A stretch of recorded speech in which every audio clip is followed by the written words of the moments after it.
বিয়ে মানুষের জীবনের সবচেয়ে গুরুত্বপূর্ণ একটি দিন। এই দিনটাকে স্মরণীয় করে রাখতে মানুষ কি না করে। কেউ পৌঁছে যায় রাজপ্রাসাদে, কেউ আবার আকাশ ছুঁতে চায় হেলিকপ্টারে। এই সব কিছু ছাপিয়ে আরেকটি রেকর্ড গড়েছেন এক সৌদি দম্পতি। সমুদ্রের তলদেশে বিবাহ বন্ধনে আবদ্ধ হলেন এক দুঃসাহসিক জুটি, হাসান আবু আল ওলা ও ইয়াসমিন দফতারদার, যাদের ভালোবাসা পৌঁছে গেছে সমুদ্রের অতলে। এই অভিনব আয়োজনটি সম্পূর্ণ হয় সৌদি আরবের রেড সি অঞ্চলে। স্বচ্ছ নীল জলরাশির নিচে কোরাল প্রাচীরের মাঝে সৌন্দর্যের এক অন্যরকম জগতে তারা একে অপরের জীবনসঙ্গী হওয়ার শপথ নিয়েছেন। বর হাসান আবু আল ওলা তার অনুভূতি ব্যক্ত করতে গিয়ে বলেন, এটা সত্যিই এক বিস্ময়কর অনুভূতি ছিল। আমরা যখন প্রস্তুত হচ্ছিলাম তখন ক্যাপ্টেন ফয়সাল ও তার দল জানালেন পানির নিচেই আমাদের বিয়ে উদযাপনের পরিকল্পনা করেছেন। সবকিছু সুন্দরভাবে হয়েছে আর কোনো সমস্যাও হয়নি। হাসান ও ইয়াসমিন বরাবরই সমুদ্রের নিচের প্রাণী বৈচিত্র্য উপভোগ করতে ভালোবাসতেন। তাই তাদের এই বিয়ে শুধু ভালোবাসার বন্ধন নয়, এটি তাদের ভালোবাসার স্বপ্নকে পূর্ণ করেছে। আর এই স্বপ্ন পূরণে সহায়তা করেছেন সৌদি আরবের স্থানীয় ড্রাইভিং দলের সদস্যরা। দলের প্রধান ক্যাপ্টেন ফয়সাল ও তার দল পুরো আয়োজনটি সুষ্ঠুভাবে সম্পূর্ণ করেন।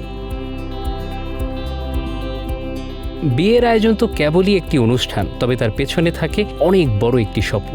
সমুদ্রের তলদেশে বিয়ের মাধ্যমে হাসান ও ইয়াসমিন শুধু নিজেদের ভালোবাসার প্রকাশই করলেন না, বরং উদ্ভাসিত করলেন তাদের জীবনের রোমাঞ্চ ও দুঃসাহসিকতার প্রতি ভালোবাসাকে।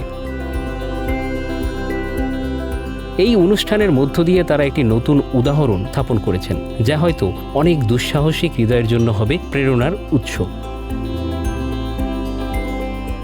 এই অভাবনীয় উদ্যোগটি সৌদি আরব জুড়ে আলোচনার জন্ম দিয়েছে। সমুদ্রের তলদেশে এভাবে বিয়ে করার ঘটনাটি দেশটিতে প্রথম। সৌদি আরবের মানুষ এই আয়োজন দেখে বিস্মিত হয়েছেন, আর সাথে সাথে তৈরি হয়েছে একটি নতুন ভাবনা। মানুষ এখন শুধু দৃশ্যমান ভূখণ্ড নয়, বরং সমুদ্রের অতল জগৎকেও বিয়ের জন্য বেছে নিচ্ছে।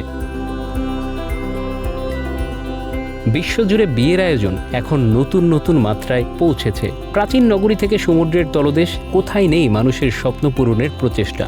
দ্বীপগুলোকেও এখন বিয়ের জন্য বিশেষভাবে সাজানো হচ্ছে। এই জুটির এই দুঃসাহসিক বিয়ে হয়তো আরও অনেক প্রেমিক হৃদয়কে রোমাঞ্চিত করবে, ভিন্ন কিছু করার স্বপ্ন দেখাবে।